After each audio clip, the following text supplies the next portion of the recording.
പാലപ്പത്തിനരച്ച മാവ് പാലപ്പം ഉണ്ടാക്കിയ ശേഷം മിച്ചം വന്നതിലേക്ക് കുറച്ച് തേങ്ങയും ഒരു 3-4 ഡ്രോപ്പ് വാനില എസൻസും 2-3 ഏലക്കായും എല്ലാം കൂടെ ചേർത്ത്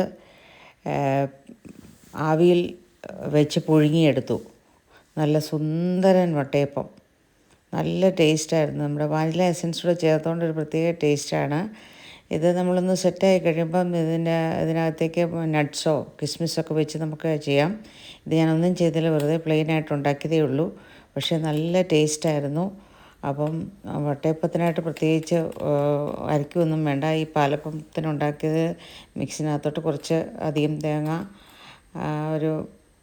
ഒരു മുറിയോ ഒരു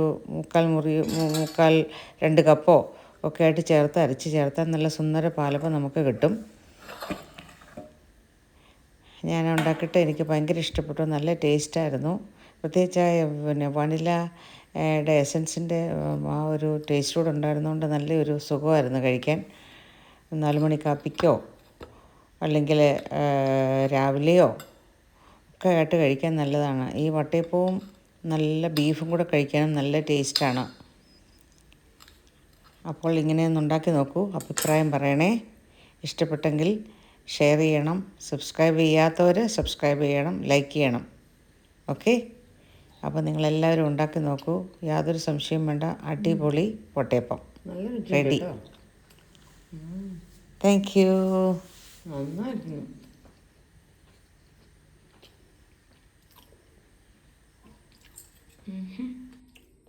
പിന്നെ തിന്നാൻ തോന്നും.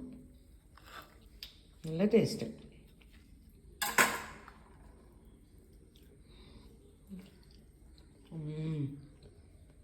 എല്ലാവർക്കും ഇഷ്ടപ്പെടുന്ന ടേസ്റ്റ്. അപ്പോൾ എല്ലാവർക്കും ഇത് ഇഷ്ടപ്പെട്ടെങ്കിൽ ഷെയർ ചെയ്യണം, സബ്സ്ക്രൈബ് ചെയ്യാത്തവർ സബ്സ്ക്രൈബ് ചെയ്യണം കേട്ടോ. ഒരു സംശയമില്ല, ഇത് നല്ലൊരു വട്ടയപ്പമാണ്, എല്ലാവർക്കും ഇഷ്ടപ്പെടുകയും ചെയ്യും. അപ്പോൾ അടുത്തൊരു വിഭവമായി വരുന്നതുവരെ നന്ദി, നമസ്കാരം.